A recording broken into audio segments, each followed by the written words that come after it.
Alfie, Tommy, Harry. Harry, I've deliberately left... Oh, tripping over the puffy.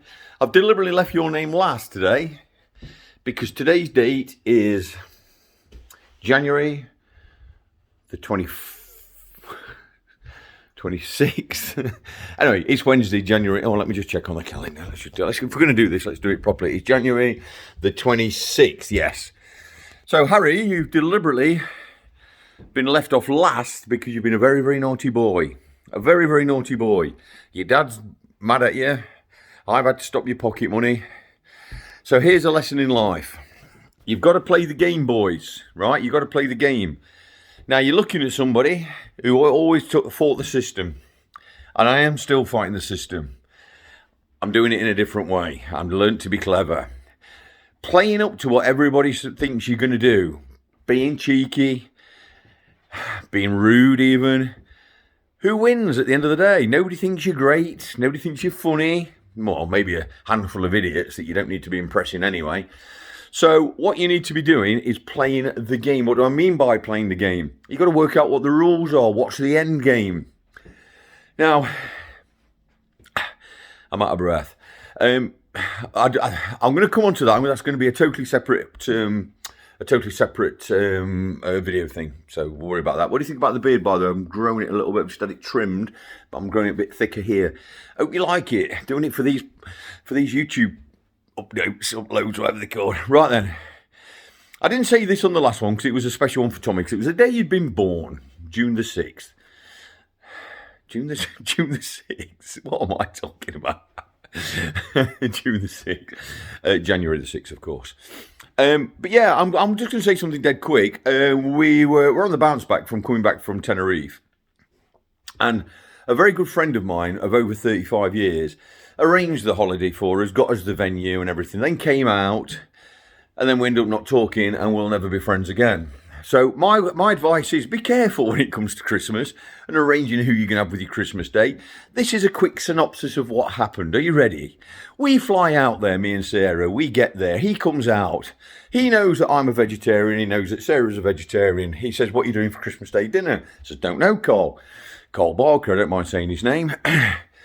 And he says, he's one of these people. He goes to the same place, same year, with the same people. Does the same thing every single Christmas. Shoot me dead now. But if that's what you're into, then fine. This is the first time we were out there, happy to roll with it. So he sends us a menu for this place called the Winchester in a decky in Tenerife. There is not a single vegetarian option on there. So I said to Carl, no vegetarian option. Thinking it don't matter. We'll just have the vegetables with some gravy. I said, they'll do gravy, won't they, Carl? We can but ask, he said. €50 a pop. Christmas Day, not feeling too well. As soon as I get to Spain or the Spanish islands, my stomach up here swells straight out from the top here. Bosh, dead uncomfortable. Christmas Day, couldn't drink any alcohol, wasn't even hungry. Went out to chemist. I managed to find a chemist opening Christmas Day. Got some sort of tablets, take the swelling down in my stomach. Really not in a good place. Tables booked for 7 o'clock. Carl wants to meet at 5 o'clock, get a few drinkies in. I don't feel like doing any drinking because I'm really not very well. So I said, look, I'll meet you there at 7 o'clock. Walks in at 7 o'clock, bone dry sober. Sits down at a table of table of 8. So me and Sarah sat right at the top. Sarah and his missus sat opposite. Now, bearing in mind, we went out with Carl and his missus, facing. Now, bearing in mind, we went out with Carl and his missus on Christmas Eve. Met her for the first time. Everything went fine. Seemed like a nice sort of person. Some person next to Carl who I'd briefly met earlier on in the week, and then Carl's mate, who he calls his Tenerife family, Daz, at the end of the table. Anyway, the starter came. It was pathetic. Tastes all right, but pathetic. Main course came. You ready for this?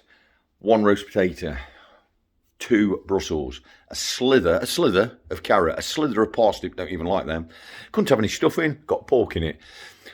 It was that embarrassing on the plate. Carl's missus said to us, I'm embarrassed about that. I ain't ever coming back here again. So the guy that was sat immediately next to Carl, whose name was Pete, said he was going to spit in the vegetarian options for having the audacity to order vegetarian food. This is what you're up against, caveman. But I let it go, I let it go. Maybe I shouldn't have done. The rest of this won't have been so shocking. So I just said to the waitress when she comes over, I said, any chef that can't make a vegetarian gravy ain't a chef, he's a cook. And he's not even that. She goes, oh, I'm ever so sorry. And off she went. Next thing, this bloke comes to the bottom of the table, who I assumed was the chef. Turns out I was wrong about that, but it doesn't matter. And he's at the bottom of the table, and he's going, oh, sorry, we didn't have any vegetarian gravy. He said, but we didn't have any gravy granules. Now, I don't care what anybody says. That is taking the mickey, okay? That is taking the mickey. Because if you need gravy granules to make a gravy, you're taking the mickey out of me. I'm talking to kids, so I better be careful here. I'm now getting a little bit miffed. So I said something to my mate Carl, basically calling him a liar. The bloke next to Carl hears me calling him a liar, tells me to F off. So I turned to this Pete and said, oh, I do apologise, Pete. I mean, he's a lying fat liar. He told me to F off again. I said, did you really just tell me to F off? Do you really want to go there? He went, F off. Now what do? Do I kick off in front of me mate and his Tenerife family? Well, I best not kick off, It's Christmas Day, so I got up and I walked out. This Pete follows me out, calling me gay. You're gay. Come here. You're gay. I thought, I'm not going to turn around, because if I turn around, I'm going to end up fighting with you, and I don't want to fight with you because you're a pathetic individual, and I'd have wiped him off the face of Tenerife if it came to that. The bloke was no physical threat to me whatsoever, one bit. Okay, that was it. Carl never had anything to do with me after that, said I was an embarrassment after everything he'd set up, and just basically slagged me off. I put a review on the website about the Winchesters being a meat-only establishment and how the chef, turned out to be the owner, had ridiculed us by saying what he'd said. Enter what everybody else said who was sat at the table. Apparently I was fueled up on narcotics. Look it up if you don't know what that is. I came in bladdered. I came in with an attitude. I did this, I did that. And Cole, my so-called mate of 35 years, backed it all up. Backed it up. Can you even believe that? He backed it up. What an absolute treacherous piece of scum.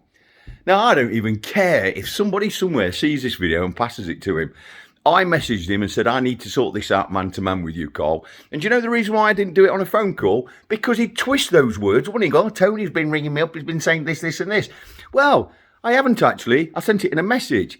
And I said, I am absolutely disgusted that you stood behind. If somebody had come to me, a mate of mine, and they'd have been served such pathetic food and had the mickey took out of them by the owner, I'd have fell out with them, not me mate of 35 years, for letting me down. I brought a bloke in here, 35 years I've known him, he's my mate.